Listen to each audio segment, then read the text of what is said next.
Ya, saudara-saudara, kita akan belajar lagi tentang Gereja Katolik dan Bunda Maria. Umat Katolik menyembah atau memuji Bunda Maria. Kita sering mendengar banyak orang berkata bahwa umat Katolik menyembah Bunda Maria. Ada juga orang yang mungkin tidak mengerti mengapa umat Katolik berdoa di depan patung atau gambar Bunda Maria. Padahal dalam kitab suci sudah jelas ada larangan penyembahan selain pada Allah yang esa. Dalam tulisan ini saya ingin memberikan pencerahan atas pertanyaan-pertanyaan atau keraguan tentang kebaktian Katolik pada Maria. Dan bagi umat Katolik, tulisan ini mengajak kita agar semakin semangat untuk mendalami iman tentang pentingnya peran Bunda Maria dalam gereja satu dan kudus. Maria tidak disembah. Ada perbedaan antara kata menyembah dan memuji. Menyembah merupakan penghormatan atau khidmat dengan sujud dan memuja. Memuji adalah suatu perasaan yang lahir atas kekaguman sehingga memberikan sebuah penghargaan dengan cara memuliakan. Menyembah dalam bahasa Latin latria atau dalam bahasa Yunani latrella yang berarti penyembahan atau kultus yang harus diberikan hanya kepada Allah karena Ia adalah Tuhan dari segala ciptaan, sumber kebaikan, kebijaksanaan, belas kasih dan penyelamatan kita. Menyembah Allah berarti memberikan segala penghormatan serta penyerahan diri secara absolut karena kerendahan kita di hadapan keagungan Tuhan. Umat Katolik hanya menyembah kepada Allah yang tertera dalam kitab suci sebagai kebenaran iman. Dalam kitab Keluaran 24 berbunyi, jangan buat bagian patung yang menyerupai apapun yang ada di langit atau yang ada di bumi di bawah atau yang ada dalam air dalam bumi.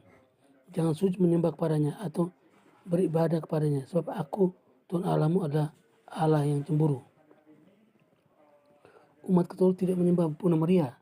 Kepadanya diberikan pujian yang istimewa sebagai tanda hormat kita kepada Sang Bunda yang telah melahirkan penebus dunia. Kultus yang diberikan kepada Maria dikenal dengan hiperdulia. Ini lebih tinggi dari kultus yang diberikan kepada Santo atau orang kudus yang disebut Dulia. Maria yang terpilih.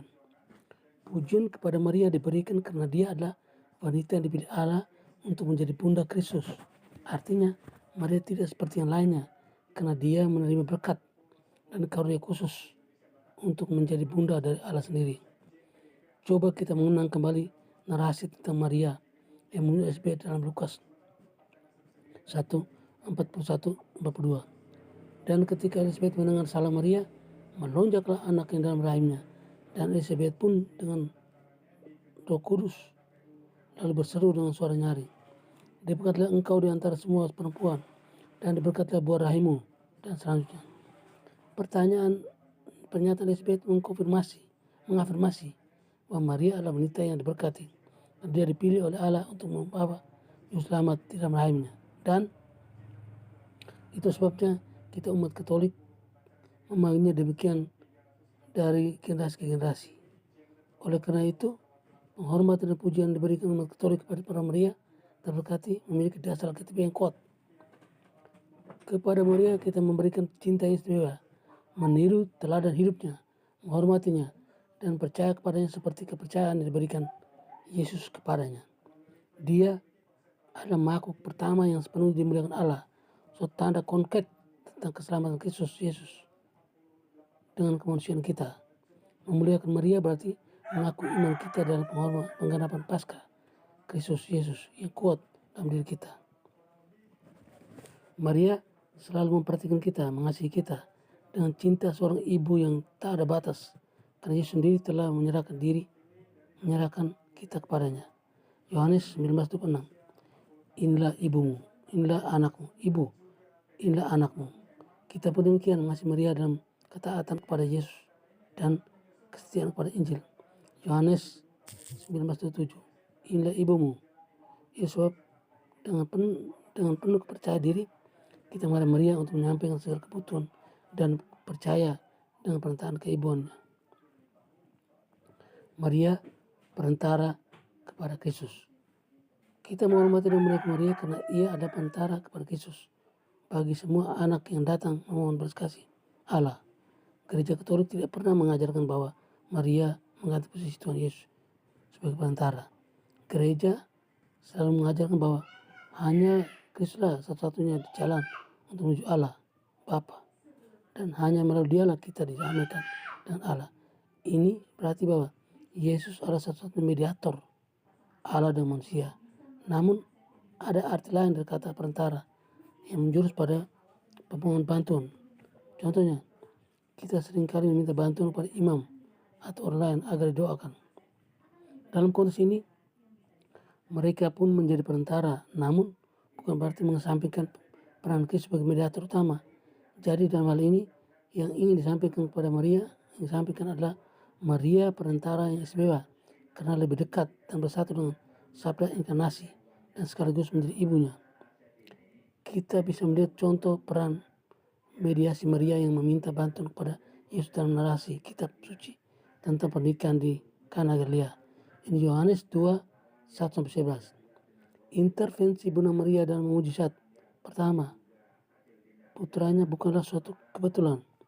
Narasi pernikahan di Kana menyoroti peran kooperatif Maria dalam misi Tuhan Yesus. Jadi, doa dan pujian diberikan kepada Bunda Maria bukanlah bentuk penyembahan, melainkan penghormatan dan cinta kasih sebagai Bunda Allah. Tidak diragukan lagi bahwa dia adalah wanita yang paling diberkati dan suci, dan karena alasan itu Maria pantas untuk dicintai, dihormat, dan diteladani. Seringkali juga ada suara-suara non-Katolik mengatakan bahwa kita menyembah Maria ketika melihat kita mempersembahkan bunga, memberi lilin, dan mendupai patung atau gambar Bunda Maria. Persembahan tersebut sekali lagi bukanlah bentuk penyembahan. Umat Katolik tidak menyembah patung atau gambar. Suatu sangat jelas tertera dalam kitab Keluaran 24-5. Kalau kita melihat narasi kitab Bilangan 2:1-8, maka berfirman Tuhan kepada Musa, buatlah ular tedung dan taruhlah itu pada sebuah tiang. Maka setiap orang yang terpaku jika ia melihatnya akan tetap hidup. Allah menyuruh Musa membuat patung sebagai simbol keselamatan dari kematian akibat gigitan ular. Namun bukan sumber keselamatan atau keselamatan sendiri, karena sungguhnya keselamatan itu hanya ada pada Yesus Kristus. Begitu pula dengan patung atau gambar Bunda Maria ataupun para santo, bukanlah untuk disembah, melainkan untuk merangsang iman dan kepercayaan kita. Karena di balik patung atau gambar ada sosok yang menjadi panutan dalam hidup yang telah memberikan kesaksian hidup tentang iman dan kepercayaan kepada Allah. Ungkapan iman tidak dibatasi mata. Perlu diklarifikasi, ketika seorang Katolik berdoa dan di depannya ada sebuah gambar, ia tidak pernah berpikir untuk mohon pada gambar tersebut. Sekali lagi, pada gambar tidak. Pikiran kita tertuju pada orang yang ada di balik gambar itu. Kita tidak pernah percaya atau mengajarkan bahwa gambar bisa berbicara, bisa melihat ataupun berjalan. Bagi kita, semua itu hanyalah representasi dari Yesus, Maria, atau Santa. Dan jika kita mencium, memberikan bunga, atau memberi lilin, mendupai, itu hanya suatu bentuk untuk mengekspresikan kasih kepada Dia yang berada di balik gambar tersebut. Ini juga sering terjadi dalam kehidupan kita. Jika kita melihat orang yang kita kasih dalam sebuah foto, kita langsung mengenang foto dalam foto tersebut. Ada sebuah perasaan yang tersisa saat itu, bukan fotonya.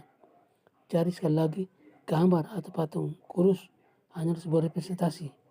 Karena ungkapan iman tidak dibaca dengan dipandang mata, melainkan lebih jauh dari itu. Dengan ini saya akhiri. Katekismus Gereja Katolik menjelaskan bahwa ini adalah ibadat yang sama sekali berbeda dari penyembahan. Nomor 91. Sesungguhnya mulai dari sekarang segala orang akan menyebut aku bahagia. Penghormatan gereja untuk peran Maria tersuci tersebut dalam inti ibadat Kristen. Tepatlah bahwa ia dihormati oleh gereja dan kebaktian istimewa. Memang sejak zaman kuno, Santa Perawan dihormati dengan gelar Bunda Allah, dan dalam segala bahaya dan kebutuhan mereka untuk beriman sambil berdoa mencari perlindungannya. Kebaktian umat Allah terhadap Maria meskipun bersifat istimewa, namun secara hakiki berbeda dengan bakti sembah sujud yang dipersembahkan kepada Sabda yang menjelma menjadi juga seperti kepada Bapa dan Roh Kudus. Lagi pula sangat mendukungnya. Ia mendapat ungkapan dalam pesta-pesta liturgi yang dikhususkan untuk Bunda Allah. Dari dalam doa Maria, seperti doakan Rosario yang merupakan ringkasan seluruh Injil. Ave Maria, Tuhan Yesus Kristus dan Bunda Maria memberkati. Amin.